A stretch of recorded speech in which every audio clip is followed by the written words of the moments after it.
Perfect. Got lemonade right on my screen. That was not worth it for the crack of the tin, but we do it for the fans. Gary, how are you, brother? Love it. I am well. I am well. I am very happy. It's been a very happy weekend and a very happy last couple of days. But I got married on the weekend, right? And Yeah, you man. were You look like an there. Yeah, absolute supermodel on the front stage there, and obviously Sarah looks absolutely gorgeous, mate. But the great venue, great pick. yeah. And the weather turned it on. It was Yeah, beautiful. It was so nice. Couldn't have asked for anything more. But yeah, it was so great to hang out with all your mates, and you were there. The Tari Ferraris made an appearance. Everyone there, and yeah, mum, friends, yeah, family, like everyone was there. So it was an amazing time. yeah, man. It's just crazy. Like think about it. Saturday, it was pissing down rain, and then Monday, pissing down rain, and you had your wedding on the perfect day, picturesque sky, Yeah, like typical like southeast Queensland or northern New South Wales weather. So yeah. yeah, so good, so Well, happy for you. So. thank you, thank you. But Tackles and Tinnies, welcome back to episode 18. Obviously, we missed last week, and we'll see how we go. I'm going to New Zealand for 2 weeks over the school holidays for a much needed R&R break. So I might be able to jump online, but we'll see how we go. But so around 18, episode 18 for the main potty. We shot the fantasy files the other day on Tuesday, which got released yesterday morning. So again, that's the all things super coach. If you're a big super coach or fantasy footballer, that's definitely a podcast.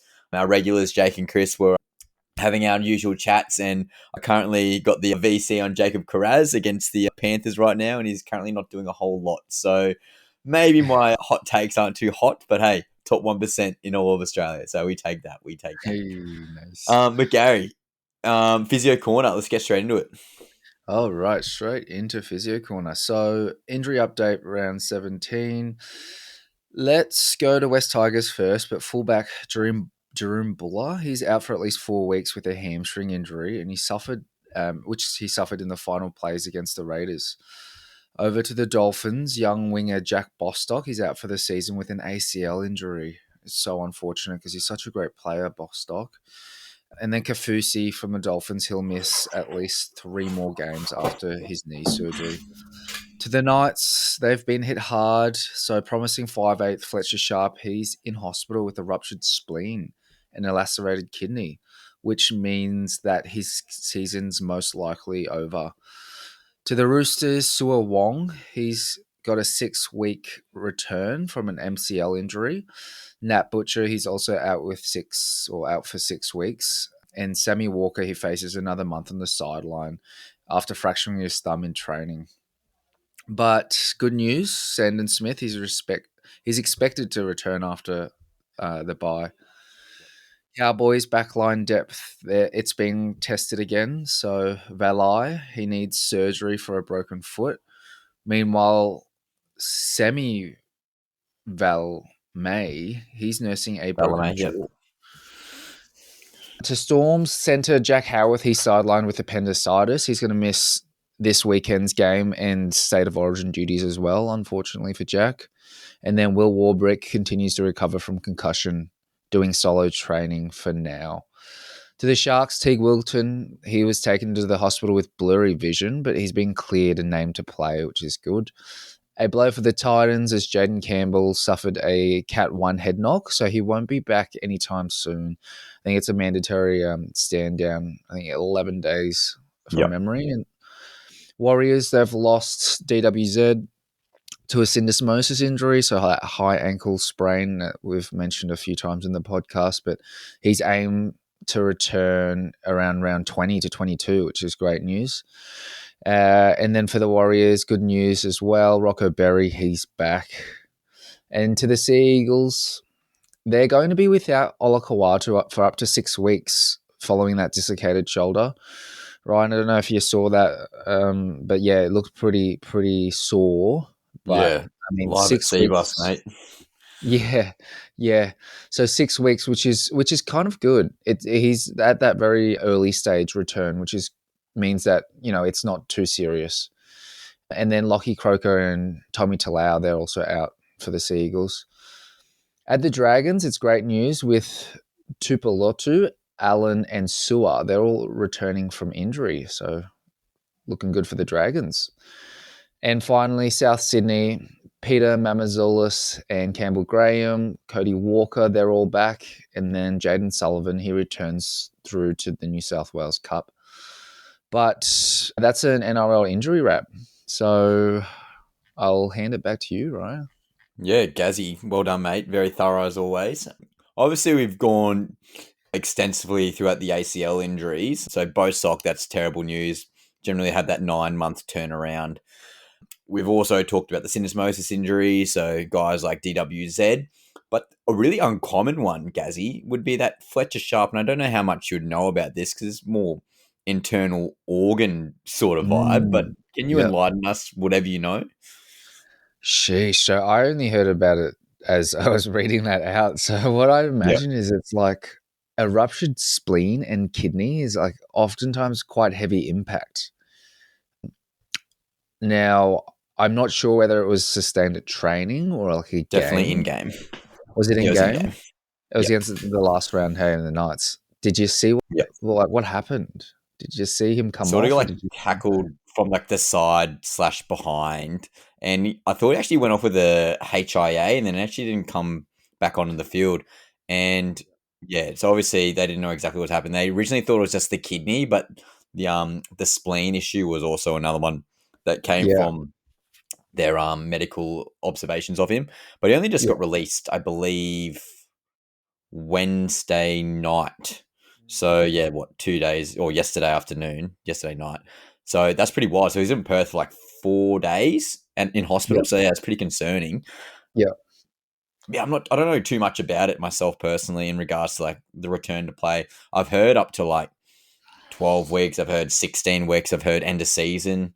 Yeah, Um, let's have a quick look because it's a very medical thing, but I think it's very interesting for the listeners as well. But like a for sure. ruptured spleen, it's quite serious, is what the AI overview says.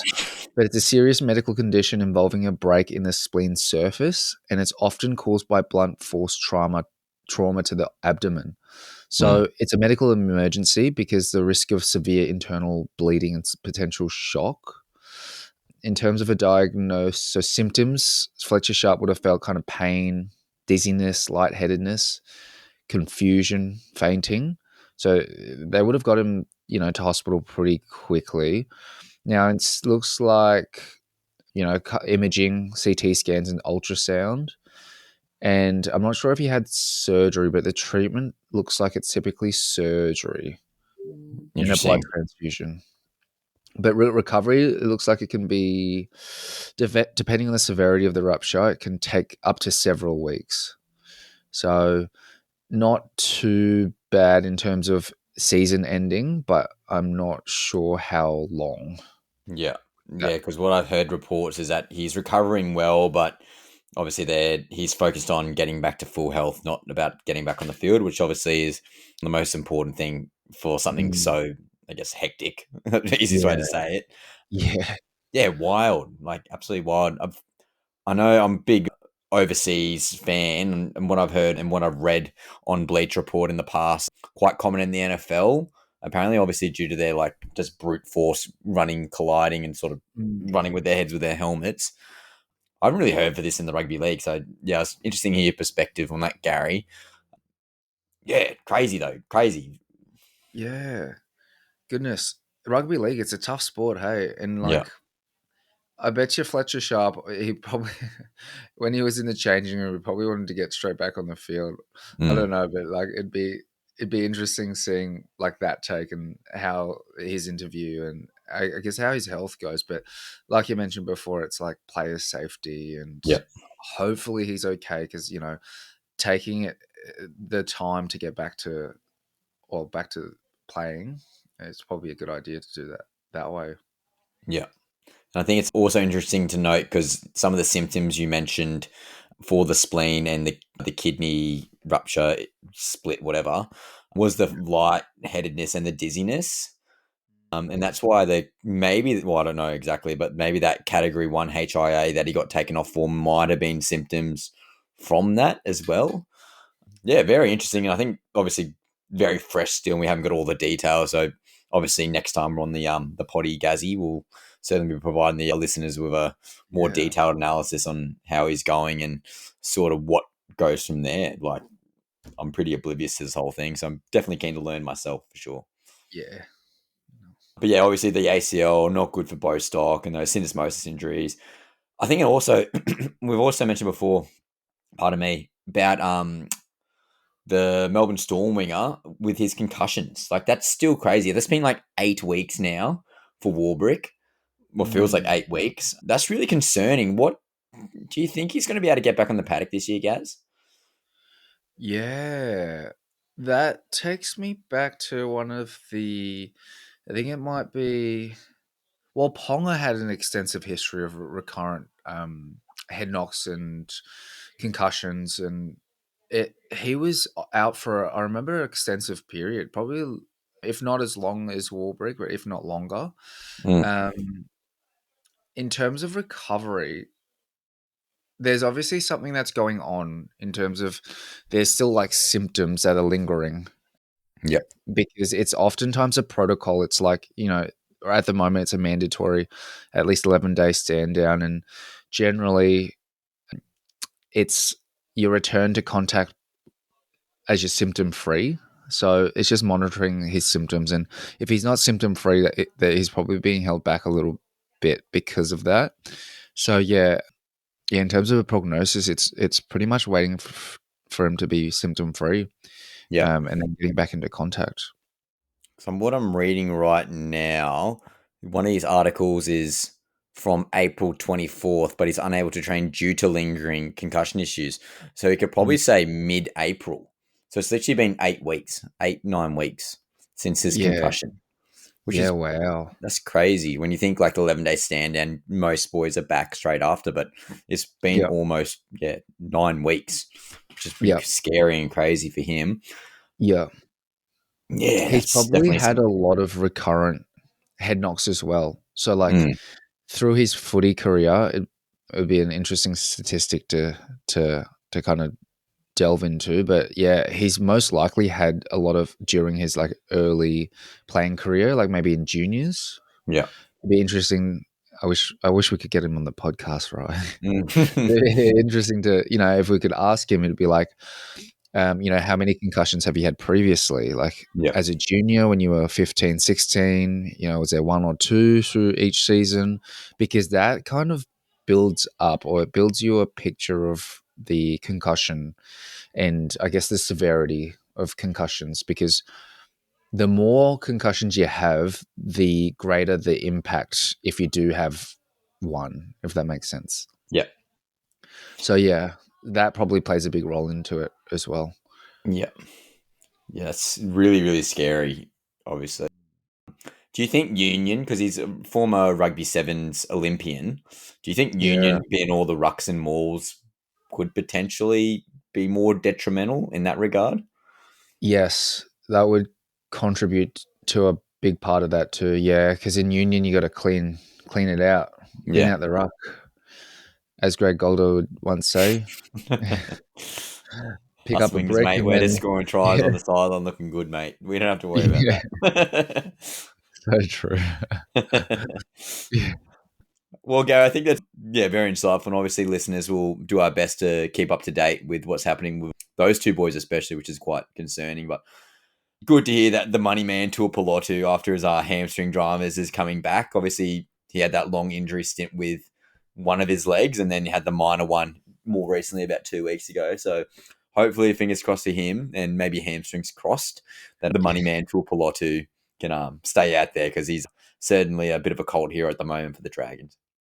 yeah, Now, Gary, I saw this one today when I was getting all the information for our potty, but for the news around the ground, I saw this one. So NRL's commercial revenue landscape was leaked online, and the dominance of the Broncos is quite evident here. So the Broncos, the commercial powerhouse. So a leaked NRL document has revealed a staggering financial gap between the Brisbane Broncos and their 16 rivals. The Broncos have become an undisputed leaders in sponsorship, membership, and marketing revenue. So in total, their revenue in 2024 was $48.9 million. That is double their nearest competitor. triple the revenue of clubs like West Tigers, Cronulla Sharks, Manly, the Wars, and the Dragons. And this was during a season where they missed the finals and sacked their coach. So, another thing to look at, stadium hospitality. So, Broncos with Suncorp Stadium has $5.7 million in terms of their revenue through that. So, think about the beers, think about the food outlets, etc. West Tigers, so at Leichhardt, Campbelltown, and CommBank, was $600,000, and the Rabbitohs at a core stadium was $700,000. So clubs like the Rabbitohs are pushing to move to Allianz stadiums due to outdated facilities and poor sponsor appeal. So a lot of information here, but keep with me. Membership revenue. So the Broncos, just in their membership, $9 million. The NRL average is $3.2 million. And we talked about those lower stated teams, and unfortunately, Gazzy Titans is one of them. West Tigers at 1.5 million, which is dead last. And then you got the Titans at 1.7 million. So despite the Dolphins entering the competition in 2023, they have dented the Broncos' market share, obviously being in the Brisbane district. Another one, so we got game day revenue. So Broncos with 11.9 million, Storm 5 million, Dolphins 4.9 million, and the Sharks in their lowly 13,000 seat stadium with only 2.7 million. So the Sharks face a long-term challenge with their current plans for stadium upgrades and limited government support. So I'll quickly rattle these off. These are the club rankings going off the commercial revenue. We've already know about the Broncos being number one, but Broncos, Cowboys, Panthers, Storm, Eels, Rabbits, Dolphins, Roosters, Bulldogs, Knights, Titans at 11, Raiders at 12, Dragons 13, Warriors, Manly, Sharks at 16, and dead last is the West Tigers. So now we're looking at the Broncos growth metrics. So crowds were up 38%. So from 29,500 up to 40,000 on average. Membership up 76.5% from 34,700 to 61,000. So CEO Dave Donaghy credits this to a remained game day experience, including proven entertainment, big name artists, and world-class atmosphere. So I've got two more here. Leon, a lot of information. Spending power, so they paid $300,000 to Interbrand for a new logo, hired PR expert Grant Williams for reputation management. Again, you invest in your business, hopefully will get the return on investment, which is obviously proving correct. And last one, so fairness and funding. So unlike the NRL's flat 17 million grant per club, the AFL adjusts funding based on financial strength. So examples being Great Western Sydney Giants and Gold Coast Sun get 34 million each, being lower tier clubs, compared to Richmond and West Coast Eagles getting 15 million each. So this AFL model helps weaker clubs stay competitive. A contrast to the NRL, which we obviously those juggernauts like the Broncos compared to the Tigers.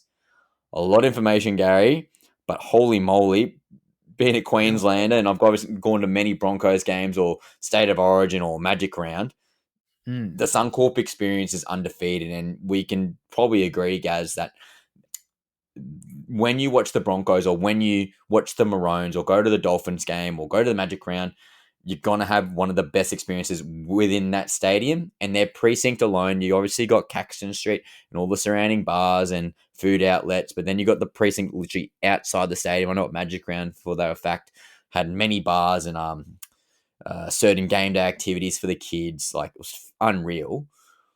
Yeah. Where do you start, Gary? What do you want to talk about? Yeah, it's amazing. And that's such a great insight as well. Like, I had no idea that membership revenue that the Broncos were up there, and it's mind-blowing. Yeah. It's the experience, hey. It's like the NRL experience. The Broncos do it best. I can't think of any other stadium that I've been to. I haven't been to many stadiums, by the way. But like, I'm imagining it's like MCG. You know, you go, if you're, let's say you're an AFL fan, you go to the MCG. Apparently, that's like the top. It's like almost like 100,000 capacity. But the Broncos and Suncorp, like that's your NRL kind of equivalent.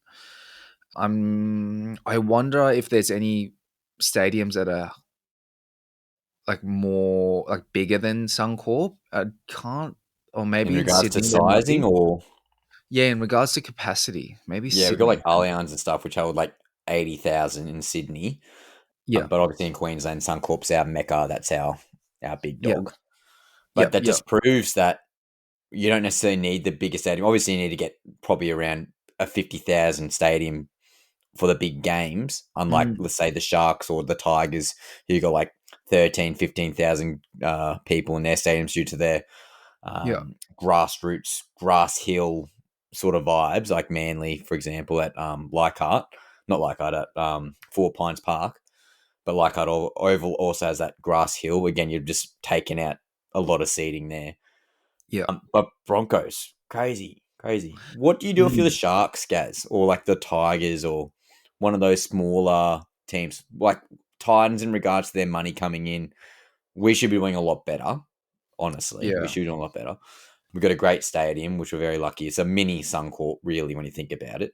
What do you do about those other clubs who haven't got those primo stadiums? Mm. I think the one of the things that you could, or the stadium, whoever, like the club, right, like Tigers, Sharks, Manly, is to look at, I guess, upgrading your stadium to fit more people. But then it's also thinking about what would make, like, let's use the Broncos as an example. Like, how could we make the experience better for the viewers, for the people at the stadium? And one way that I can think about is like the experience, like a Caxton Street, like a mini Caxton Street to the Manly, the Sea Eagles Stadium, Yeah. to the Sharky Stadium, or to the Tigers. Like, if you get people that want to drink, that want to eat, that want to take their families out pre-game, that would lead into the a good experience heading into the game. And look, like if I was a Manly supporter, and I was at the stadium, I brought my family, and then they win, like it's like, it's a great night. I Yeah. guess win or lose, but if they win, it's like really cements that. Yeah. I think like the biggest thing is, and this is absolute smoky chat here. What, we got 6, 7 Sydney-based teams, or very close within the Sydney-based area. I think we have to move 2 of them. Like, Ooh, yeah, is that no, not a fair shout though? Like, obviously, there's so many guys who could make the NRL, but I think we're at a good sweet spot. And obviously, we're getting 2 new teams come in, so the pool of players are going to be depleted even more in regards to top tier talent. I yeah, think relocating 2 teams, one could be to like South Island of New Zealand, the other one could be, I don't know, bloody Sunshine Coast or Rockhampton. I don't know. Get the idea, Gary. But like somewhere else that can have that, just a big fan base come to them. Where Sydney, unless you're like born and bred, that's what my parents did. That's what I will do. yeah, You have so much choice. You have so much yeah, choice, and there's a lot of fans out there, and probably that's the generation coming through. And as a school teacher, I'll say that's 100% true. Bandwagons, mate. Everyone jumps on the Panthers because they're winning, and then Panthers do shit, then they'll jump off to the next team. Bulldogs obviously have a pretty loyal fan base, but think about how well they're doing this year, and we've talked about for many weeks, Gary, that they've done the $10 tickets and they're breaking game yeah. day sales with 60,000 people going to these stadiums. Great idea. Yeah, yeah. Um, but I think we do need to take some teams out of Sydney and shift them around Australia and potentially go to New Zealand. What do you think of that? Hmm. I reckon not a bad idea, because like New Zealand, if they were to have 2 stadiums, like they could utilize it not only at the NRL level, but they could use it at like grassroots too, right? Like they 100%. could get rugby union, a school boys, school girls, like everyone around there to have facilities and to train there, to play there. Yeah, it would help out heaps. Back to like kind of the Brisbane thing, but I reckon one of the reasons why Brisbane is such a powerhouse is that there's only like 4 clubs Yep. in Queensland. Yep. So it's like if you're born, raised in Queensland, there's only really 4 choices Yep. that you're given. So yeah, I think and Brisbane takes up a big chunk of that pie. So yeah. But even looking, Gary, at the tier sheet in regards to where the teams are ranked, Cowboys number 2, Mm, Dolphins 7. Like, obviously Dolphins and Broncos, they've got Brisbane, so they're sharing that market share as we mentioned previously. But Cowboys are so isolated; there's not much else around. Cowboys are coming second. It's yeah. point proven. Like, Yeah. Point proven, exactly. Yeah. Very loyal, the Cowboys, like up North Queensland. yep. Yeah. You that's great. So it's like you Well got then, 4 out of the 7 teams from yeah. Queensland, and you got the Storm. So 5 out of the 11 teams are not in Sydney. So what does that Yeah. say? Tigers, Sharks, Manly, all within like the I sort would of have questioned similar that too, area. right? Yeah. Sorry? Yeah, they're all like similar. So again, I think absolute smoky chat, and again, it'll be Yeah. interesting to hear other people's perspective on this. Question But for you. I definitely am not against hearing or moving some of these teams around just to increase attendance, because it's really depressing. And I'm throwing Morgan out on the bus here, but you watch a Rabbitohs game on TV at their home ground, you're getting like 10, 15,000 in a 70,000, 80,000 seat stadium. Yeah. That's real frustrating to watch. But again, interesting. But Broncos, again, as a Queenslander, good to hear. And one other thing before we move on to the next topic, I think the funding difference is also important. We talked about the AFL changing compared to where they are in regards to their success. I don't mind that giving more money to the worst soft teams and guys like the Broncos, who are already powerhouses. They don't need that external funding from the NRL necessarily. Put that to somewhere else, like again the Sharkies or the Tigers. If you refuse to move them along, give them some money.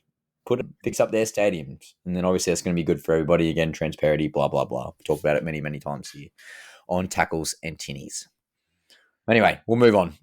Cronulla Sharks' internal shakeup. So, following their dramatic loss to the Broncos, there's been a bit of turmoil inside here. So, following a devastating 34-28 loss to the Broncos, where the Cronulla Sharks squandered a commanding 28-12 lead, head coach Craig Fitzgibbon has called a rare and intense honesty session at Shark Park.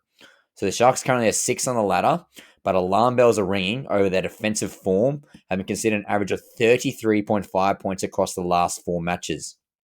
So, inside the honesty session, going to Dave Riccio from News Corp, this wasn't just a team chat, it was a brutal accountability meeting, unlike anything during Fitzgibbon's tenure. So, Brandon Trindle confirmed some really tough conversations took place. Fitzgibbon addressed disciplinary issues, so including 7 penalties plus 40 missed tackles against the Broncos, and a renewed focus on defense, which has been sliding despite Fitzgibbon's reputation as a defensive specialist. So, some key stats here over the past 4 years in Fitzgibbon's tenure. In season number 1, their team, or the Sharks, averaged 15 points conceded. Year 2, 21. Last year, 18. And this year, being the worst of the 4, is 23 and currently rising. And obviously, we just had that 4-game sample size of 33.5. What are your thoughts on this currently happening with the Sharkies, Gaz? Yeah, it seems like the average points from year one when Fitzgibbon started, it's not too bad, you know. First season, 15 points. Second season, a little bit higher, 21. Third season, 18. But then it seems like 2025 it's a significant jump up from 18 to 23. You know, that's 5 and still rising. So it's like something's not right, and you wonder, like, the Sharks in every game, every team, you win by defending. Yeah. Like it's built on defense. So and I know Nico Hines, and you can't blame one person, but Nico Hines was, attacking, not doing that great.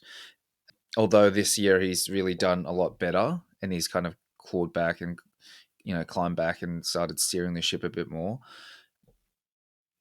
I'm not 100% sure. Like, what do you think, Ryan? Like, if we were to change the coach, if Fitzgibbon was to get the boot, would the Sharkies do better? No, I don't think so. And I think Mm, it's the same with the Titans. I think it's, again, I hate bringing the Titans into it, but it's a mentality for the squad and the team. Arguably, the team's gotten better with Adam Fanua-Blake there. You've got Trindle and Nico Hines another year working in pair together. You got some of those other boys in the outside backs who are like Stone Street, for example. He's got more experience. Obviously, he had a mm, couple of injuries, but Will Kennedy's had a huge bounce back season. Like a couple of weeks ago, before just slide in defense, they were coming. Well, he was coming first on the Dally M's. So mm. again, the squad's there. The Yeah. squad's there, and I think it's just a mentality shift in regards to their discipline, and maybe it's similar to the Melbourne Storm in a lot of ways, where they know they're a good team, and they might just be able to flick the switch, or that might be their mentality anyway. Like if we Yeah. really need to turn it on in finals time, or we're a couple weeks before finals, or we're 2 games out of the top 4 with 5 games to go, let's really switch it on here. I believe that they probably think that. Mm. Yeah. 100%. They're a good enough side to be in the top 8 each year. Um, yeah, if they can fix up the defense, and I like that stat, like that you've pulled it up, right? Because it's like being aware of these things. At least if Craig Fitzgibbon was listening, like it'd be good advice on where to kind of like implement things on. So, and it seems like defense is a massive thing. I'm looking at their team list, and it's like their forwards. They've got great forwards. It's like Adam Fanua Yeah, Blake, for sure. Brayley at the hooker. Like they've got a solid team. McInnes. Yeah. McInnes, yeah, Captain McInnes. Yeah, it'd be interesting to, like, case study wise. I don't watch all the Sharkies matches, but yeah, it'd be interesting to see where they leak points, whether it be in the middle or like out on the more the wing, center wing. But Yeah. yeah. But again, guns. They've got Teague Wilton. They've got bloody Nicara. Like, really good forward pack. Really good forward pack. I don't know what it is. I think it's a mentality thing.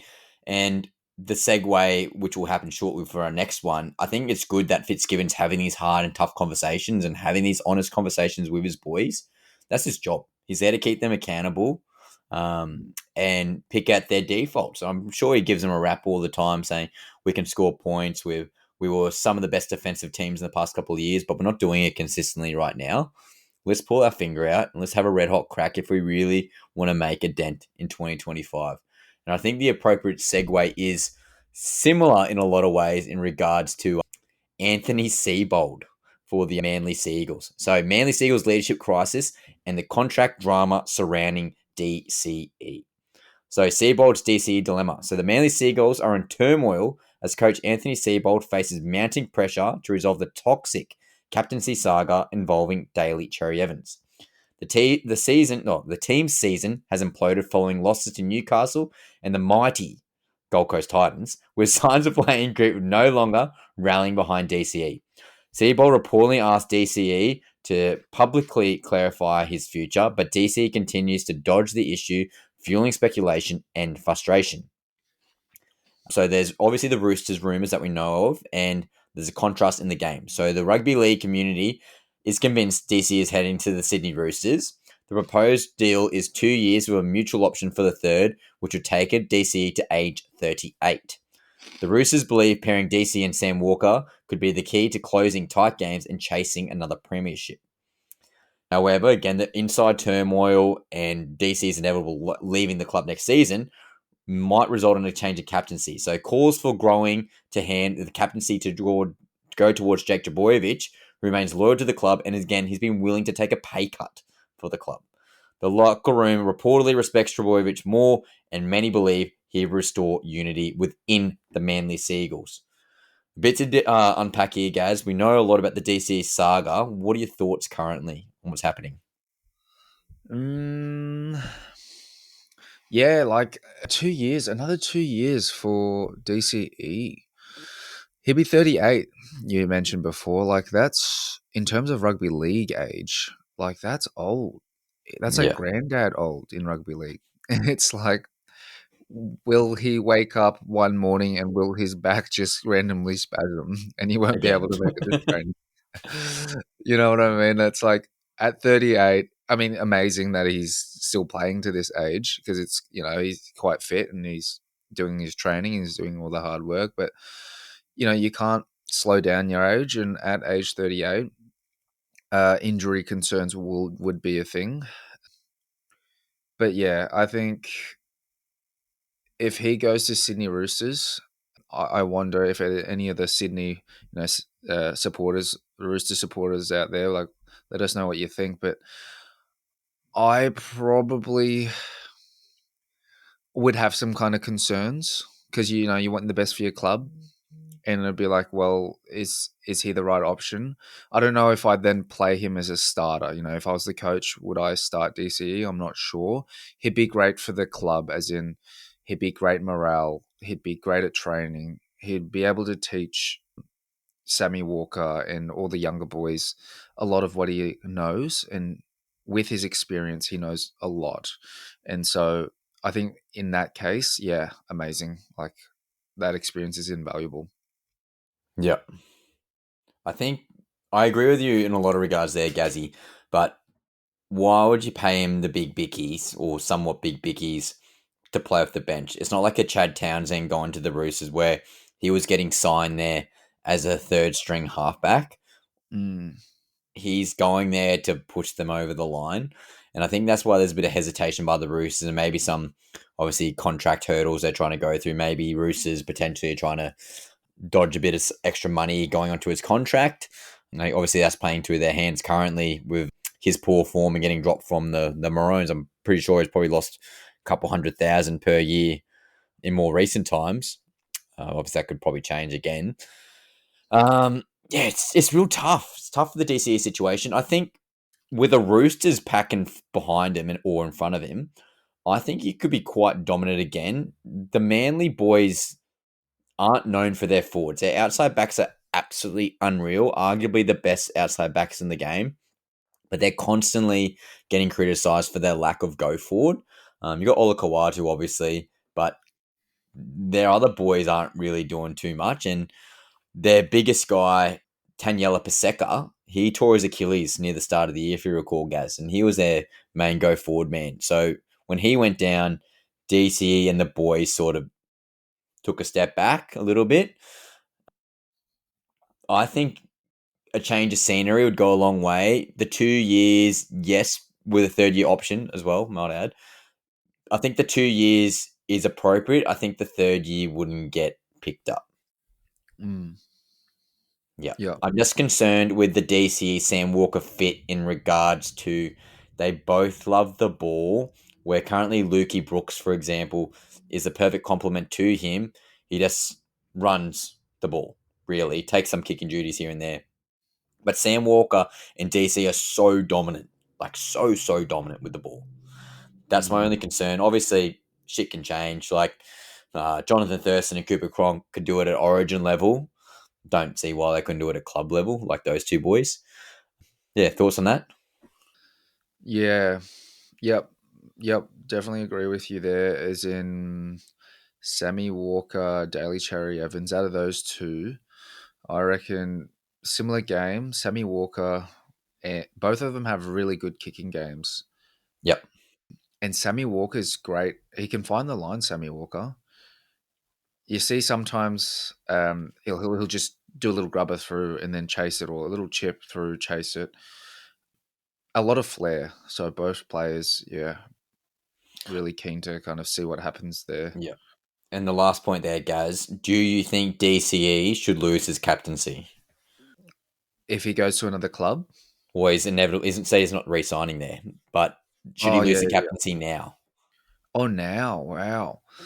No, no, only because he's well respected, I'm sure, amongst the Seagulls, and the boys and the team. So to strip it like midway through the season or like just past that, like yeah, I think no, it wouldn't be a great move.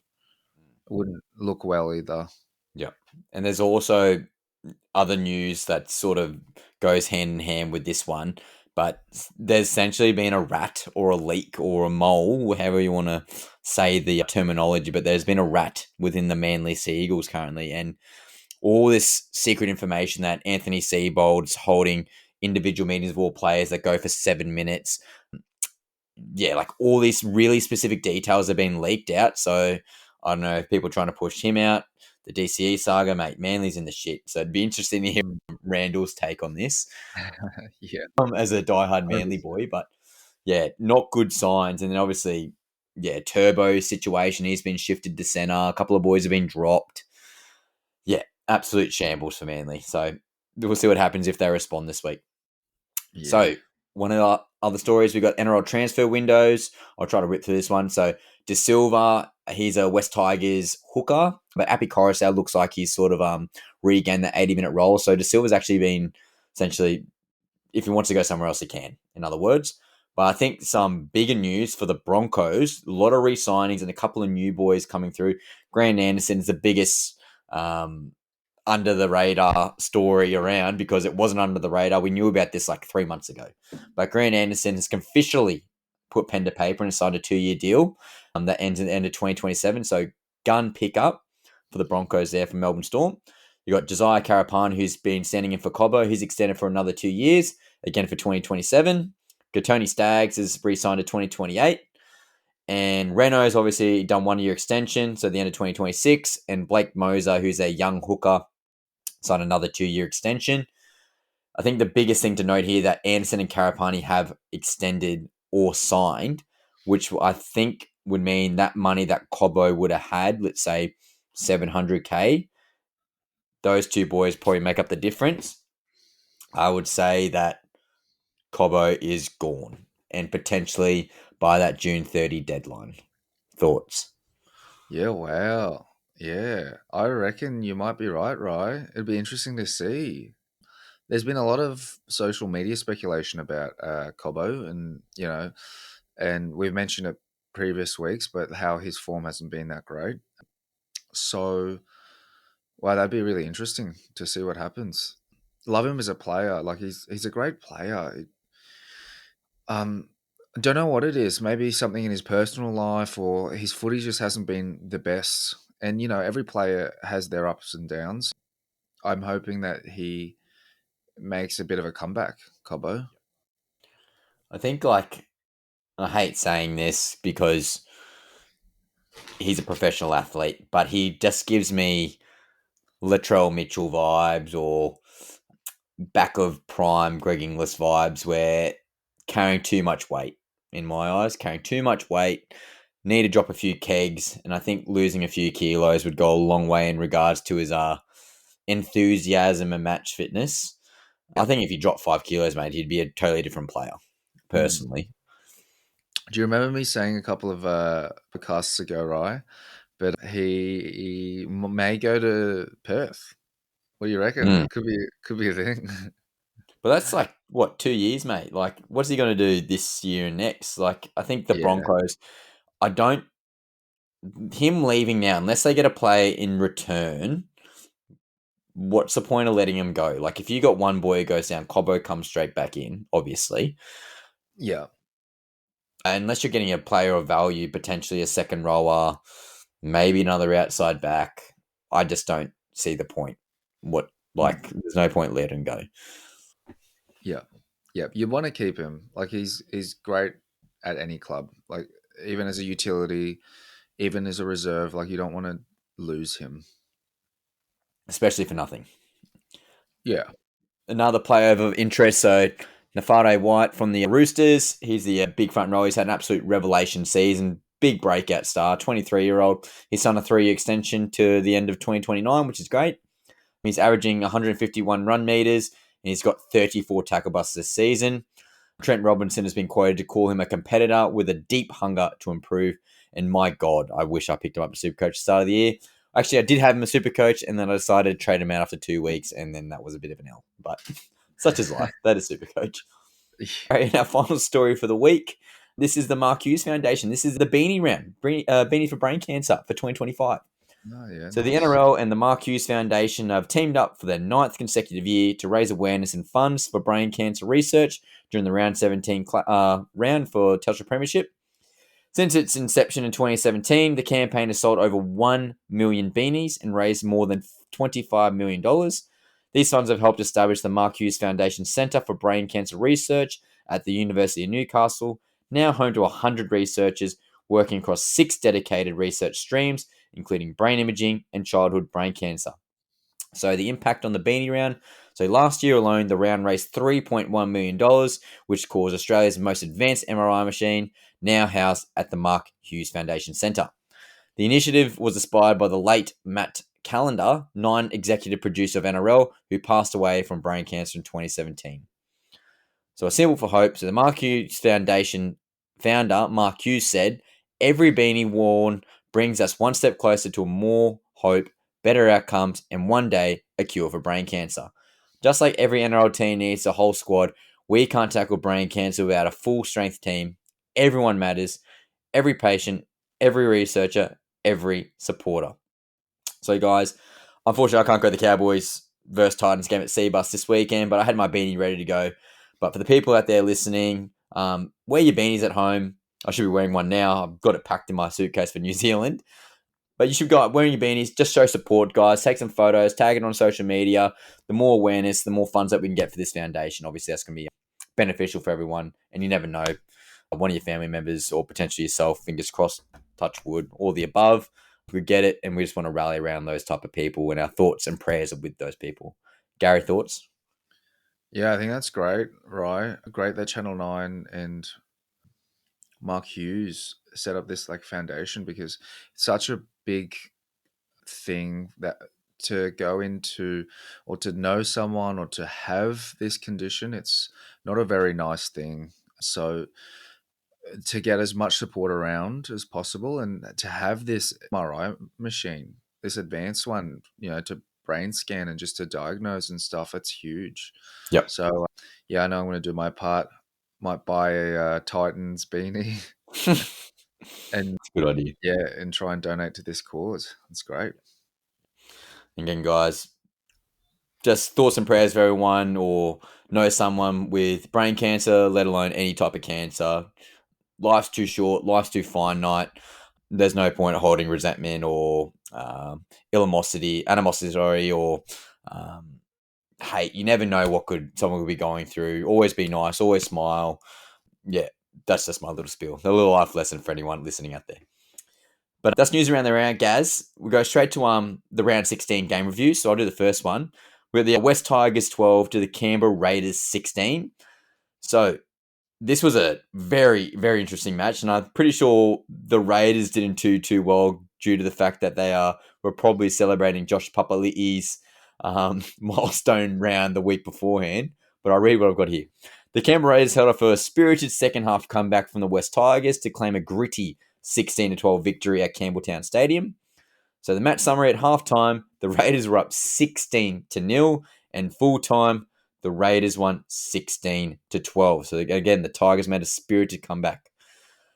So Jed Stewart, son of coach Ricky Stewart for the Raiders, made his debut in a special moment for the club. He actually scored a meat pie as well, so fantastic to see that on a debut.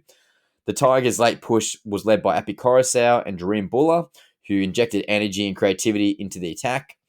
However, a crucial forward pass call against the Tigers in the final minutes denied them a potential match-winning try. So some stat highlights here. Possession was evenly split at 50-50. Raiders completed at 84 compared to the Tigers at 78. Missed tackles was 32 for the Tigers, Raiders 28, and errors were pretty much the same with 11-9 to the Tigers. So post-match reaction. So Coach Ricky Stewart praised his side's resilience, but admitted they clocked off in the second half. Meanwhile, Tigers coach Benji Marshall said the comeback showed heart and hunger, but laminated the slow start. And I think it's been a common theme. I think the Tigers are trying to play too reserved almost. And then as soon as like they know they're down, they start throwing the footy around. They actually start getting some points. Literally just Benji Marshall-esque when you're back in his prime. What are your thoughts, Gary, in this game? Yeah, love the stats there. Possession and everything was quite very evenly split. So, yeah, I think Tigers can be clinical, but they also should just not stick to the playbook almost. Yeah. Like the Benji Marshall, 04, 05, 06. Yep. Benji Marshall. Like imagine I can't think of a team in the NRL at the moment that was like the West Tigers. Just like yeah, like that. Like, steps, flick pass, this and that type of thing. So if the West Tigers, it'd be interesting to see like towards the end of the season, put on like a bit of attacking flair, just kind of have fun, get out there and just do some flick passes, but obviously not silly, but Yeah. you know what I mean.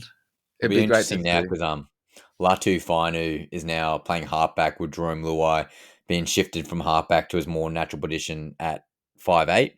So that'll be interesting to see if Luai can just be that Benji Marshall-esque type player for the Tigers. Yeah. But yeah, competitive game on all sorts in the second half. But I really just think the Raiders are switched off, and I think if they really needed to put the pedal down and had to score some points to, like, let's say, get in the top four, I think they would have done so, and I think they would have done that convincingly. You Yeah. can get the next game, Gazzy. Oh, right. Warriors versus Panthers. It was a bit of a defensive duel in Auckland. It was very tight. Contested clash at Go Media Stadium. The Penrith Panthers, they edged out the New Zealand Warriors in a gritty encounter that showcased defensive resilience and tactical discipline. So at the final score, Panthers, they won 28-18. At halftime, the Panthers, it was a lot more close. Panthers at 8, Warriors 6. But the Panthers, they maintained their composure under pressure with their trademark defensive structure holding firm against a late Warriors surge. The Warriors showed flashes of brilliance but couldn't convert key opportunities into points. Key performers, so Nathan Cleary orchestrated the Panthers' attack with precision, contributing to a try assist and controlled the tempo. And James Fisher-Harris, he led the Warriors forward pack with powerful carries and offloads. And then Ta'o, he scored a crucial second half try that gave Penrith some breathing room. But yeah, Penrith Panthers, are they back, Rye? I'd say they're somewhat back. It was interesting to note here too that the Warriors were coming off a couple of hotly contested games and they should have done a little bit better, but Luki Metcalf had that groin injury. And I've got the players not in there correctly because the Panthers actually rested all 5 of their players. So instead, it should have been guys like Casey McLean or Dane Laurie. All these outside backs had to pick up the slack. But I think Brad Snyder, their halfback who filled in, was probably one of the unsung heroes. He absolutely popped off on Supercoach, like 90 plus points. But I think that's proven to the depth. And as I turn my head to the left-hand side here with the Panthers versus the Bulldogs, they're currently up 8-6 with 12 minutes to go. So Oh, wow. the Panthers might be officially back. Gabe, do you Hey. reckon they can sneak into the top 4? Oh, so a couple of weeks ago, we were discussing whether they could even sneak into the top 8. Yeah. At one stage, they were 17th. They were sitting at the bottom of the ladder. They were behind the Titans. Wow. I'm not going to say no because they've just showed us they can come from 17 and climb all the way back to 8. Yep. And right now, they're beating the Bulldogs, which is, I tip the Bulldogs. So, I reckon, yeah, if So they can score, currently, the Warriors and the Storm are on 24 points, and the Panthers are on 17, so they get to 19. So they're about 3 to 4 wins away with from the top 10 4. rounds to go. Wow. But it's very close, isn't it, right? Like Yeah. 8, 9, 10, 11, 12. I think up to 12, there's probably only a couple of points in it. Yeah. Well, yeah. Well, it's literally, I guess you could say 6th to 17th is separated by 3 wins. 6th That's to 17th are separated by 3 wins. Wow, that is very close. yeah, Very tight competition this year. Holy dooly. yeah. Wait, so you're saying that the Titans have a chance?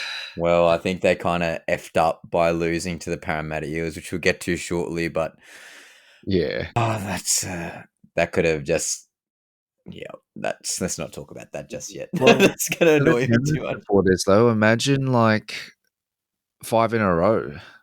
Like, I mean, it would be a Cinderella story, wouldn't it? Like, Oh, to go from it's a roller coaster from like, 4 in a row to 8 to 17th on the ladder, then to claw them into the finals. Like, wow.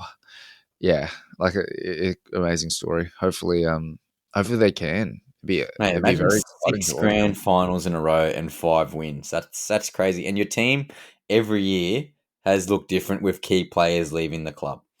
Like Yeah, that's just crazy. And then obviously like Nathan Cleary seems to be injured every second game, but when he's there, he's just absolutely instrumental. But yeah, I think if they make the 8, obviously it's still only an if at this stage because the ladder's so close. yeah, Yeah, I think they could do some damage outside the top 4. No teams won outside the top 4, but I think the Penrith Panthers, due to their pedigree, could certainly do so. definitely. So next game, mate, we got the Knights stun the Dolphins in a Perth thriller. So unfortunately, we heard about the Fletcher Sharp news earlier on, but the final score was the Knights 26, the Dolphins 20, with the Knights actually leading at halftime 14-6. So some key moments performers. Kalen Ponga, fresh off Origin duties, was one of the 5 major inclusions for Newcastle and helped steady the ship. Fletcher Sharp opened the scoring after a fumble from Hammer, making his 11th try of the season. Bradman Best and Dominic Young both crossed the tries in their return, giving fans flashbacks to the Knights of 2023. And the Dolphins responded with a slick try from Cody Nikorima, his third in as many games, but couldn't hold off the Knights' late surge. So again, we've already talked about Fletcher Sharp's really unfortunate injury concerns there, but really good to see Bradman Best and Dominic Young resuiting up for the Newcastle Knights. Bradman Best I picked up in the NRL Supercoach draft. Absolutely popped off and got like 110 points. That's why I'm Tackles and Tinnies podcaster. But some match highlights here. Dolphins are recent form, so 158 points in their last 3 games before this match. And the Knights season total is 193 points so far. So what's that? 45 points ish difference in their total points for the year. And Dolphins done that in 3 games, which is crazy. And a post-match reaction, we got Coach Adam O'Brien praised his side's hunger and resilience, while Dolphins head coach Wolf was also looking to tighten defensive lapses heading into round 17. Gazzy, what's your thoughts on the Dolphins game here versus the Knights? I didn't watch this one, but I didn't get it either because I think I tipped the Dolphins. But it's great to see because I know the Knights have had a bit of a you know struggle with their games. At least it's great to see that they're being able to like attack a bit better and to get one over the Dolphins. That's pretty big in terms of confidence because the Dolphins they have been doing really well over the last couple of weeks. So this one for me was a little bit of an upset. Did not think that the Knights would get over, but great that they have because it could be the thing that ignites them again, especially with Ponga. Yeah, I reckon it's great news. And again, the Dolphins have been so electric in the past month or so, but yeah, they're all bound to fall back to earth. And the Dolphins obviously been scoring really well, but the Knights' defense has been really, really good all season, but their attack's been really struggling. So guys like Dominic Young coming to the team from the Roosters and obviously getting Bradman Best back, who's one of the best centers in all of the NRL, made a huge, huge difference. Gazzy at the next game, mate. Oh right, yes, the Storm and the Rabbitohs. Wow. Okay.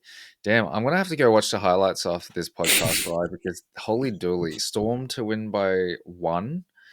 against the Rabbitohs. That would have been epic. And I wish Morgan was on this podcast as well. I'd love to hear and see his reaction. But yeah, so South Sydney Rabbitohs versus Storm, Golden Point thriller. Final score 25, Storm, Rabbits 24. At halftime, the Storm were up by 4, so 16 to Storm, Rabbits are 12. But it seems like it was a bit of a roller coaster with the Rabbits clawing back from multiple times. And then a historic performance by Alex Johnson as well. He scored 4 tries, right? I Yeah, actually heard unreal. about this, which is amazing. He became the first player ever to do so against the Storm in a single game. So now he just sits 6 tries behind Ken Irvin's all-time record, which is huge. So Alex Johnson just clawing his way up that all-time try-scoring list. The 3 of Johnson's tries came off Latrell Mitchell. So with the assist, Latrell, nice, showcasing their lethal left edge combination. The Storm regained the lead late through Grant Anderson. So only for Johnston to intercept a Hughes pass and level the score again. So Golden Point, Pappenhausen, Pappy, yeah, he calmly slotted a 15-meter field goal to seal the win. But some stat highlights. Johnson's career total, he comes up to 206 tries now, 16 hat tricks, and then 56 multi-try games. That's huge. Storm's resilience, they held off multiple Rabbitohs comebacks despite defensive lapses. But it would have been a very tight game, right? A roller coaster. Coach Craig Bellamy would have been up and down and ripping his hair out, but in the end, he praised his team's composure under pressure. And then Wayne Bennett, he acknowledged the heartbreak, but lauded Johnson's brilliance. Yep. Did you catch that one, Ryan? Yeah, I did see this game, and mate, I was sitting in the back of my bed, pulling my hair out because I got a lot of boys in Supercoach in this game. But Yeah. I think the problem, very similar to the Sharks, mate, is that the Storm know they can win any single game, and again, flick the switch whenever they want to. And I think that's quite apparent. Obviously, the Rabbitohs are better than they are on the ladder, and they've obviously got some boys coming back this week. But again, I think the Storm just know they're good.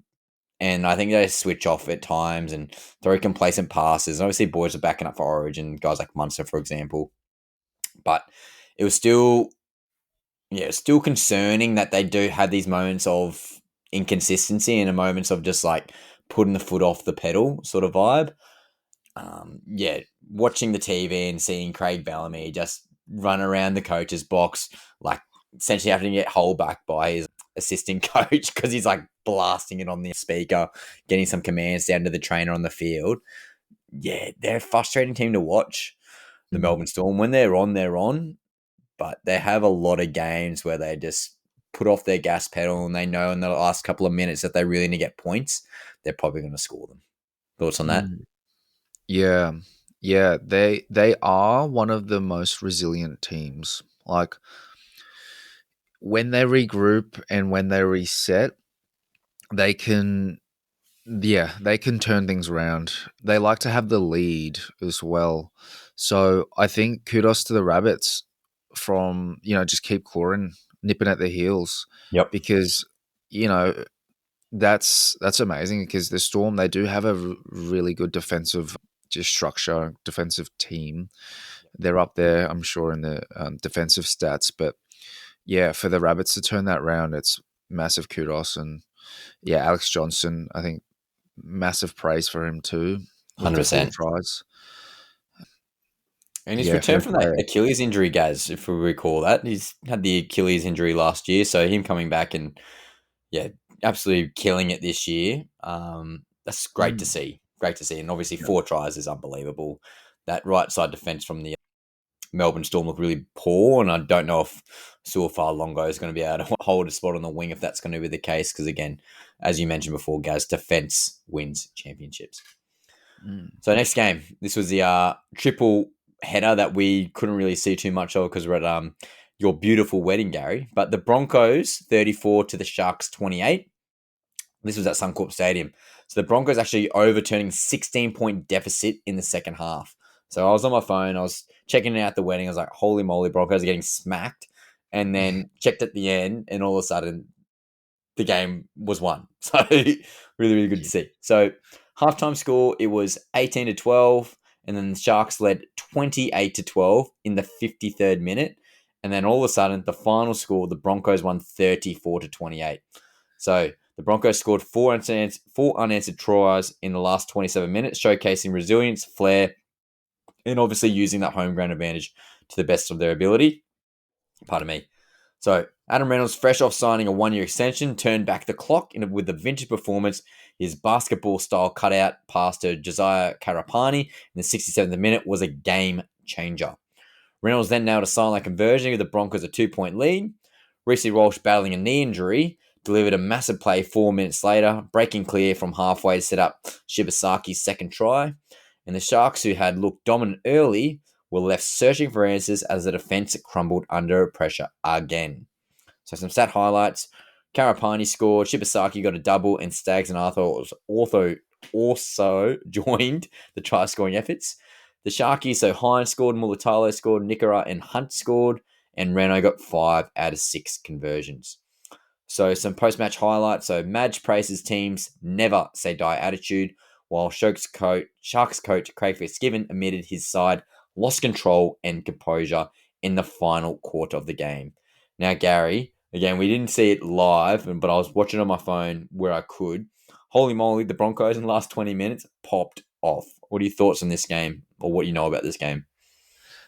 I was about to say something really cooked, so I wish I just had my phone on during the whole wedding.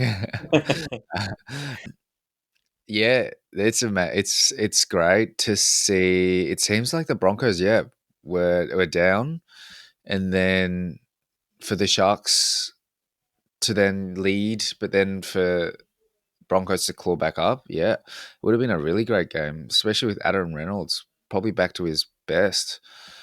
Karapani, we keep hearing about him, and he seems like he's delivering. They re-signed him, didn't they? Yeah, got that extension, 2-year extension. Nice. That's great. And then Shibasaki, he's been killing it too. So, yeah, kudos to the Broncos. They did awesome. And then you kind of, when we talked a little bit about this before, but the Sharkies, like they are. I feel for the Sharkies fans because typically the Sharks, they do pretty good. They're a finals team, and to lose against the Broncos, albeit at home for the Broncos, it is tough because they probably should have won that game from all accounts. But Yep. yeah, Madge, he praised his team. He said never say die. And I guess that's what they did. And it's great. Yep. Oh, mate, I was listening to you, but I was just watching the Panthers Bulldogs, and Yeah. Critter just blew a pass. Like, he should have passed Oh, like half a no. second earlier, and that would have won him the game. Oh, So no. Right on Panthers his won time. 8-6. What a cracker. All right. What do you reckon, Ryan? You heard it first. Penrith 5 in a row. Yeah, literally. Holy moly. And yeah, crazy. Well done, Panthers. But yeah, Broncos, mate, getting back on track. Yeah, I think with Walshy back, it just provides that extra bit of X factor. Ben Hunt should be around the corner too, coming back from his hamstring injury. They're definitely a team to really worry about post-Origin. And guys like Payne, Haas, and Carrigan, I think they're due for a rest, but mate, they're just leading by example every single week. So really, really good leadership at the front there with those boys. But again, I'm not going to echo what I said before with the Sharkies going off their in-season turmoil, but they certainly need a bit of help. And I was hoping, Gary, you were going to do the next game because I love hearing you say it. But the Roosters won 42 to the Cowboys 8. Tedesco and Mark Nwanganitawase run right at Allianz. Absolutely nailed the name. The South Sydney Rabbitohs surged in the top 8 with a dominant 42-8 win over the North Queensland Cowboys at Allianz Stadium, showcasing attacking flair and defensive grit. So halftime score, the Roosters were 18 to the Cowboys 4. And then all of a sudden, second half, Roosters popped off and got 42 to the Cowboys 8. So the Roosters controlled the tempo from the outset, piling up 8 tries and shutting down a depleted Cowboys outfit missing some key Origin stars. So it's the key moments and performances. So James Tedesco was vintage, scoring a try and setting up another, leading from the back with a trademark energy. Mark Nwanganitawase bagged a double, showing off his speed and finishing ability on the wing. Billy Smith also crossed for 2 tries, combining power and agility through the middle. Connor Watson, Daniel Tupou, and Lindsay Collins added to the try tally, while Sandon Smith nailed 5 conversions. For the Cowboys, Braden Burns and Murray Taulagi scored consolation tries, but the team struggled to build any momentum. Captain Tom Dearden, backing up from Origin 2, was self-critical post-match, calling his performance horrible and urging the team to stick together during these tough patches. So some stat highlights here. So the Roosters try. So Billy Smith got 2. Mark Nwanganitawase scored 2. Lindsay Collins scored. Watson, Tedesco, and Tupou all scored. And as we mentioned earlier, Burns and Taulagi scored, with Sandon Smith getting 5 out of 8 conversions. So post-match, coach Todd Payten refused to use Origin fatigue as an excuse, despite resting stars like Ruben Cotter and Reece Robson. He called the performance far from acceptable and challenged the squad to respond with resilience. Meanwhile, Roosters coach Trent Robinson praised his side's execution and composure, noting the team's growing confidence as his finals approach. And obviously, Sammy Walker's about to coming back in the coming weeks. Mate, Roosters, watch out. They always make this late surge, it seems to do. But now they got guys like Mark Nwanganitawase, which I keep nailing the name. Let's go. Yeah, they're looking good, mate. What are your thoughts on this game? I just want to say, first of all, right, very impressed with that, because that is a commentator's nightmare, and I don't even want to try. It's like playing for us or Malawi, but that took me like 3 years to get right. So I'm not even going to try. I'm going to call him Marky Mark. But yeah, what a game. Marky Mark with the double. So he's quick. He's great. He's so a great good. finisher too. So it's so exciting to watch. Yeah, great team. The Roosters, they're doing really well, especially against the Cowboys, who aren't too bad, this season, up and down. But this was a big game. Massive scoreline, 34 the difference. So, yeah, a lot to prove for the Cowboys. With the Roosters, I think they're sitting pretty well. Are they in top 8 or they're close? They'd be like I'm 9. on there now. Roosters are coming 5th. Oh, wow. They're Okay. on 20 points. They're actually 2 points clear of the Broncos and the Sharks. Yeah. Yep. Well, then the Roosters then. Oof. They might be even. They'd be in top 8 for sure. Like by the end of the season, you'd see at least if everything goes all right and they keep their main players healthy. Yeah, by then it should be pretty sweet. So now the question is, do they surge into top 4? They'll be flirting around that 4 or 5. So it'll be interesting to see. And then So if Roosters were coming 7th, but they got the bye this week. So obviously they've got the guaranteed points, which gets them to 20. Yep. Yeah. The Roosters do. Yep. So if the Broncos and the Sharks win this week, yeah, they will overtake them. So Roosters would go back down to 7th. But all on the same points. Okay. Yeah. But still, top 8. Top 8. Oh, for sure. So. Definitely. Definitely not trying to discredit them. Mate, Tedesco, what can we say? He's just he's like the LeBron James of the NRL. Like he's just Father Time cannot defeat him. Yeah. Yeah, and he's still so elusive and so quick and so safe under the high ball. Yeah. Yeah. Yeah. Love mate, it. I'd pay $1 million for the next 3 years. Easy for Tedesco. I wouldn't have any ill will about doing that. Yeah. Like even if he loses like 10, 15% of his speed, he's still just so explosive. So explosive. All right, Gary, you can do the burden of the last game.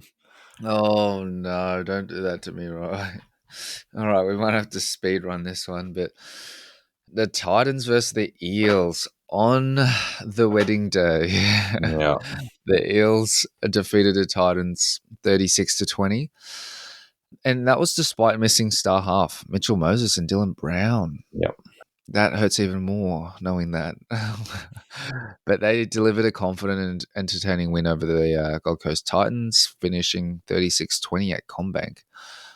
At halftime, the Eels very close, 18 leading the Titans at 16. So we know that the Eels won by 16 in the end, so 36-20. Three scores, or 3 tries to 1. The Eels just pulled away second half. So key moments, Isaiah Iongi. So the rookie fullback, he was electric. He set up 3 of Parramatta's 6 tries. Zach Lomax, he produced moments of brilliance, leaping into the air like an AFL forward, catched a bomb and then flicked it back to Penasini, who broke tackles to score. So that would have looked nice. Adokar and Josiah Papali'i, they contributed to strong carries and great defensive efforts. For the Titans, we know that Jaden Campbell, he suffered that Cat 1 HIA, and he's going to miss at least the next game against the Cowboys. But yeah, right, the Eels, Penasini scored, Lomax scored, Adokar, Russell, like there's a few. Yep. And then for the Titans, Khan Pereira, 2 tries there, and then Brimson. And then interestingly, and I remember at the Crazy. Robbo came over and was like, "Hey, did you know Bo Moore's kicking?" I'm like, "What the? He's a second row, bro. Why is he kicking?" But yeah, well, with JC out, they were probably scrambling for a kicker, and then Bowie for more got the call up, or at least probably put his hand up. Mixed results there because I don't know how many he kicked, but yeah, probably not that great. Oh, bro, the Titans. Oh, I think Yeah, we may as well give the award away. I've doubled up on the bloke who needs a tinny because Des Hasler's back for the guaranteed. The Des Hasler needs a tinny award. My God, like as soon as Titans are favorite, it's pretty much guaranteed tip the other team. yeah, Like again, that's not a any bad other shout. player, like any other player going down, Jaden Campbell, he goes down, you're absolutely done. Like your halfback's going out. Kieran Foran's not that guy anymore. He can't control a team for a full 80 minutes. Yeah. AJ Brimson, as good as he is, he needs a halfback to make him look good, or a Mm. 5'8" who can make him look good. Yeah, as soon as Cam went down, I saw that was like the first 10 minutes. I'm like, nah, we're done. We're cooked. Yeah. So, again, pretty embarrassing when you think about the second rate halves going through the Parramatta Eels. But again, when you lose your halfback, regardless if they're a B rated halfback, it's always going to be a tough game. Yeah. But yeah, kudos to Parramatta showing some resiliency. Just frustrating, so frustrating as a Titans fan. Like this was an opportunity to really make some solid ground. Like we're currently Mm. coming 17th. last on the table. We got 12 points, but we would have been on 14 points. We have a pretty good matchup this week, which got us to 16 points. And then we had the bye, which got us to 18 points. Really, if we won last week and arguably pretty good chance of winning this week against the Cowboys, Anything could happen, hey. bro, we could have And been in the 8, man. Like, that's how frustrating it is. And now it's just like really set us back. And now Campbell missed obviously pretty much a full game last week, massive missing loss. this week. Like, that's devastating for the Yeah. Titans. And apparently I've just read that Kieran Foran, he's in doubt with a staph infection. Oh, well. Okay. So yeah, he might not play on Sunday. Yeah. So So, yeah. they're really scrambling for halves. Well, online, Keanu Keeney's potentially back by the end of the month. Start of Yeah. next month. Yeah, great news. Yeah. So Electric. obviously get him back in ASAP and get Brimo back into 5'8" with JC at halfback.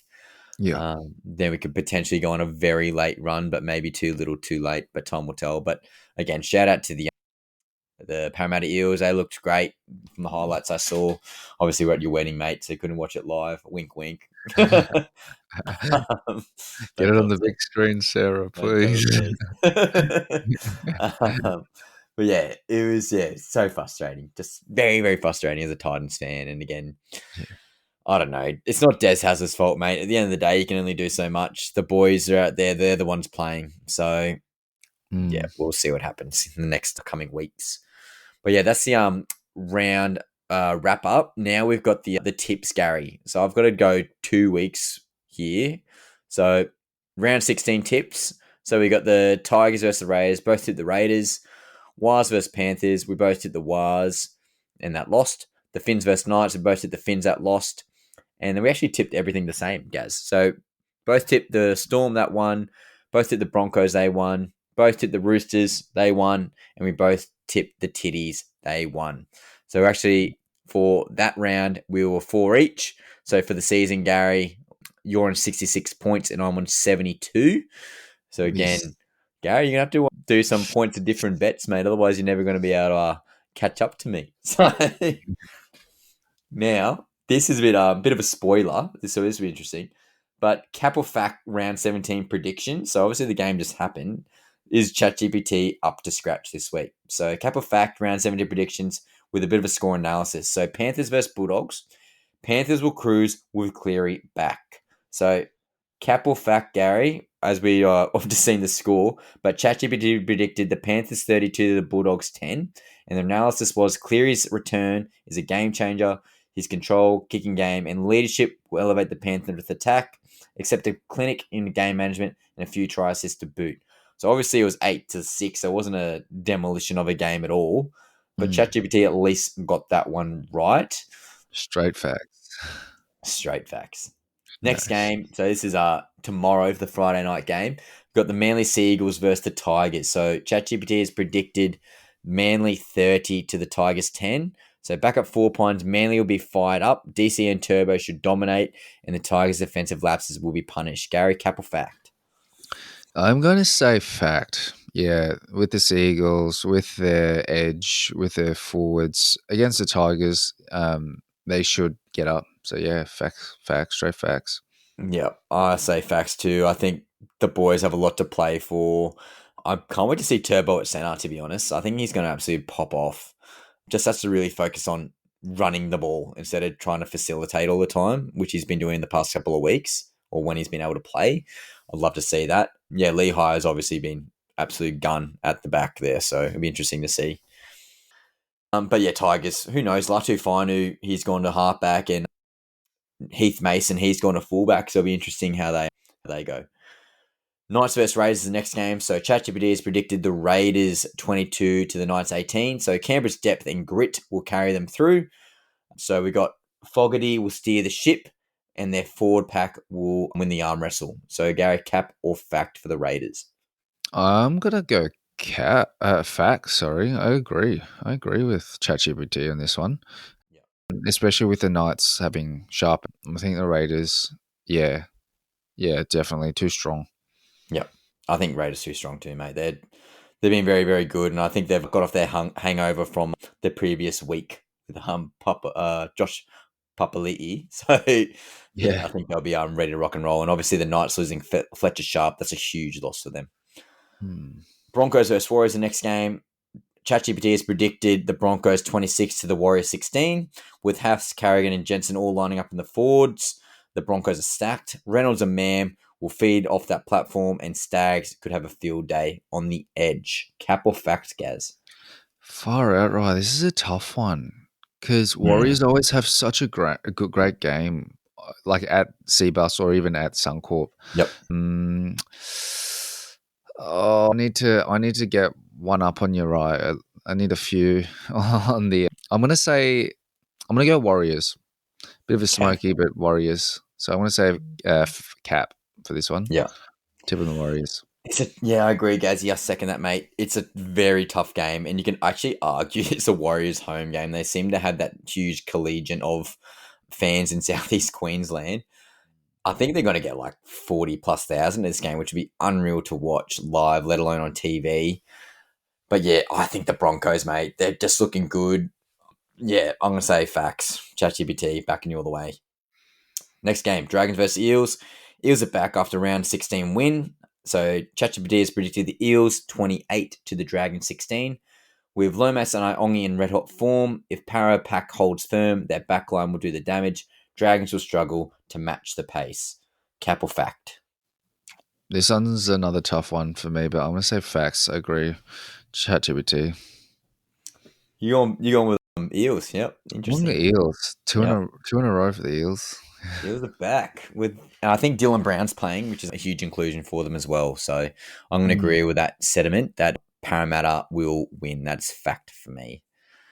Next one, we got Rabbitohs versus Dolphins. So Wayne Bennett's. We got Rabbitohs. So Wayne Bennett's former club, being the Dolphins, will outmuscle the. Yeah, so the Rabbitohs will beat the Dolphins. Rabbitohs 26-20. Can't even talk, too late. Souths are desperate and dangerous. Cody Walker and Latrell Mitchell will lift, and the Bunnies' left edge will be too slick for the Dolphins. I'm going to say, Gary, Cap, I think the Dolphins will have a rebound game. Thoughts? Nice. Yeah. Dolphins never really lose two in a row. Yeah, because Wayne Bennett's going to whip them into shape over the week. But Rabbits, though, I think they'll have a lot to prove, especially since last week's very close loss. Yeah. That 1 point.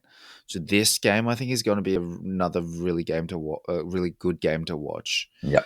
I think it's going to be close in terms of like 6, the difference. Ooh. I am going to tend to agree with you, though. I think Dolphins by probably 4 or 6 points. Yeah. It could literally is a coin flip for me. It's a very, very tough game. One of probably the games of the round, which you can talk about soon. Next game, we got Storm versus Sharks. So Storm always win at Amy Park, ChatGPT reckons. So they reckon Storm 20 to the Sharks 14. So Melbourne Spine is back in sync. Munster and Grant will control the tempo, and the defence will frustrate Nico Hines all afternoon. Gary, cap or fact? I'm going to say facts. Yeah, I agree. I think Storm will be at their brilliant best. So, yeah, Storm to win that one. Yep. Second that. Storm are too good. Sharks can't defend apparently, and Nico Himes is a bit of mid. So I think Amy Park, Melbourne Storm's a different beast as well. So yeah, definitely a fact. And last game of the round, Titans versus Cowboys at Seabus Stadium. Cowboys bounce back after Roosters flogging. Is that going to be cap or fact? But ChatGPT has reckoned that Titans will win 26-18. So confidence low in Townsville. Titans will target the edges, and Brimson speed will be the difference. Cowboys need more than Dearden to fire. I'm going to say this one here, straight up facts. Titans will beat the Cowboys at Seabus. We need a win, Gary. Cap or fact? Yeah, you know it, right? Straight facts. Bring the beanie on Sunday. Let's go. Come on. Yeah. I'll be cheering live. I'll have a beer for you, right?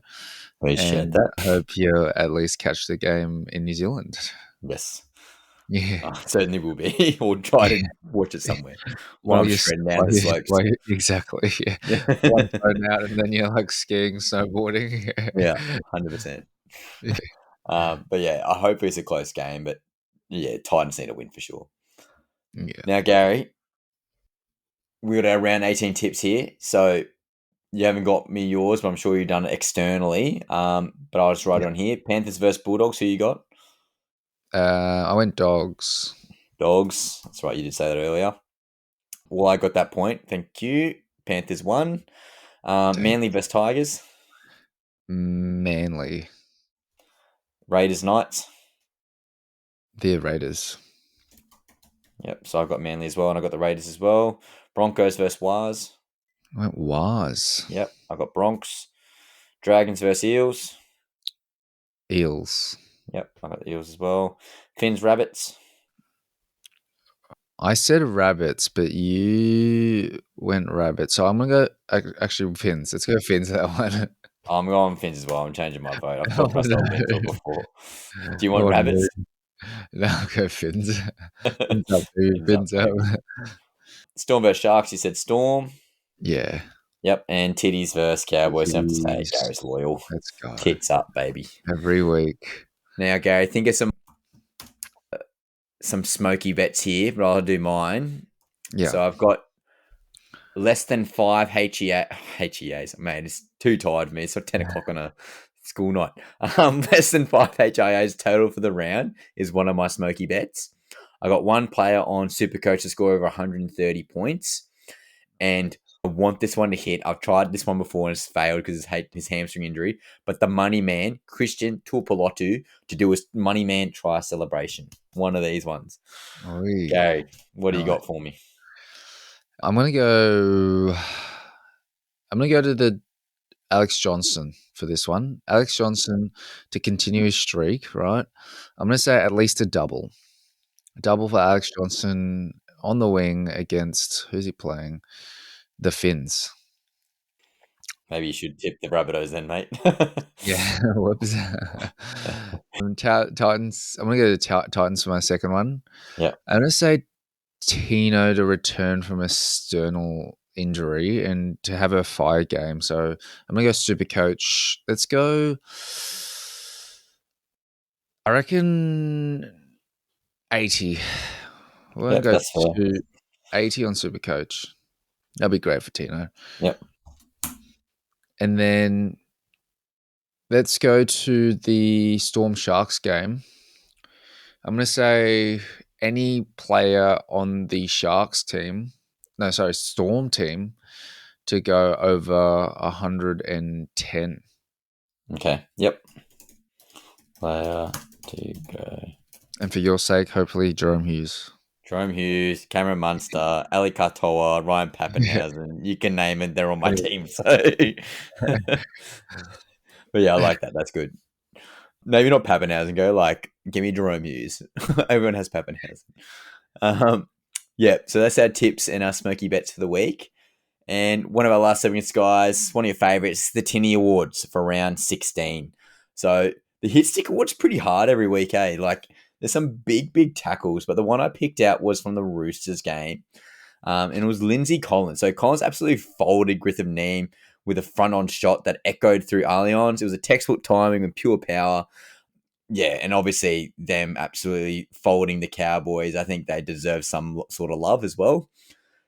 Now, the not-so-super coach award, Jackie Bostock. So he got highly brought in after his huge 170 points the other week in that huge game he scored. But he only got 37 points. And obviously all those guys who traded him trying to get that cash grab, now they have to trade him out due to the fact he's got a torn ACL. So yeah, he's not the super coach player of the week. This one was a toss-up. This was a super coach player of the round. So Alex Johnson got 137 points. And Mark Nwanganitawase got 136. So only 7 by 1 point. So I thought I'd include them both here. But AJ, he scored 4 tries, 13 runs, 3 line breaks, and 4 tackle busts. Where Marky Mark got 136 points with 2 tries, 25 runs, 1 line break, and 8 tackle busts. Both those boys popped off, both on the wing. Yeah, doing really good job for their team. So the Hidden Gem Award goes to Isaiah Ongi. So he's reclaimed this one. So the rookie fullback was electric in the Parramatta win over the Titans. He got those 3 try assists. Obviously great under the high ball. Really good to see an open pasture and space. So yeah, Isaiah Ongi, he's got the award back from earlier on in the year. Now, as I previously mentioned before, the bloke who needs a Tinnie Award, better known as Des Hasler needs a Tinnie Award. What can I say? They're coming last. JC went down. Tino's got the sternum injury. Yeah, get this man a tin. He is in desperate need of a golden tin. And someone else who actually needs a tinny is a fellow Queenslander, is Todd Payton. So the Cowboys, they're just been absolute shambles recently. They got flogged by the Roosters, 42-8. He's searching for something to stick. He's currently gone back to can't remember the center's name. He was playing 5'8", but anyway, he's gone back to the centers now. Just trying to change something up. Clifford's gone back into 5'8". All their Queensland/New South Wales boys are back from origin duties. Payton needs something. But yeah, Des Hasler, until proven otherwise, you are the man who needs a golden tin. But officially, the Golden Tinny Award, in my eyes, went to big Mark Nwanganitawase. I was doing so good. I said it like 10 times tonight. Mark Nwanganitawase from the Roosters. Again, super coach, regards. He got 2 tries, 180 run meters, thread under the high ball. The Code Hoppers selling fast and gave the Cowboys nightmares all week. So, yeah, Marky Mark, you get the Golden Tinny for round 16, mate. Again, your athleticism, prowess along the sideline, you're definitely better on the wing than you're at centre. and could be a future New South Wales representative maybe the next year or so. So, yeah, time will tell there. So, matches to what, Gary? I've got some here, and I want you to rank them 1 to 3 for me. But the Storm versus Sharks, the Broncos versus Warriors, and the Panthers versus the Bulldogs. I want you to rank them 1 to 3. Yeah. Just because we know the Panthers versus Dogs, now that one would be my third one because we know the results. But yeah, massive. What an upset for the Panthers as well. And it makes you think the Panthers on their day could go straight into the grand final, could win one, 5 in a row. Number 2, I'm going to go Storm versus Sharks for that one. And that will be a very entertaining watch, especially because we know the Sharks has always been in the kind of, top 8, top 4 historically, and then Storm over recent years have just been, last year at the grand final. So that one would be a close one to watch. Broncos versus Wars for me, just as a Queenslander, always love to support the Broncos. And then the Wars as well always draws a massive crowd. So that will be a great one at Suncorp. Yeah, I agree, mate. I think that Broncos versus Wars game is going to be absolutely huge. Broncos want that top 4 spot. Warriors could potentially go to second place this week. A lot playing here. Again, it's going to be absolutely huge crowd. I think that's definitely going to be the game of the round. But Gary, that's Tackles and Tinnies round 17 preview, episode 18. So we're absolutely flying through the season. Probably just over 60% done the season, which is great to see. Again, guys, I reiterate, we film the Fantasy Files on the Tuesday night. So, again, you get that Wednesday morning. So, you're getting the 2 shows a week. Again, the Fantasy Files is normally Jake, Chris, and I, with sometimes Adam and Andy on there as well. Again, all things Supercoach.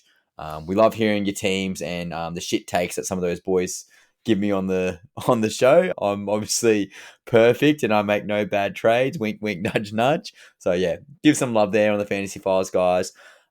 And again, guys, for us on our main potty here with Gary and I, to get us seen more in the algorithm, we need you guys commenting. We need you guys liking. We need you guys sharing, giving the 5-star reviews. You know the drill. Every podcaster or YouTuber says it. But again, you actually have no idea how much it actually helps the algorithm. Gary, any final words, my brother? No, it's been good. It's good fun. Always great chatting. So, yeah, love it. Let's keep it up. See what happens, guys. Again, I'm in New Zealand for the school holidays. I've got a well-earned break from dealing with a bunch of 16 to 18-year-olds on a daily basis. We'll see if we can go international tackles and tinnies for round 18. But yeah, we'll see what happens. But appreciate you guys. Again, any comments, suggestions for Gary for Physio Corner, please bring them through. And you post on social media, I'll find it and I'll respond to you, which I'm doing a pretty good job, I think. So love you guys. Enjoy your footy and up the titties. Yeah, that's cool.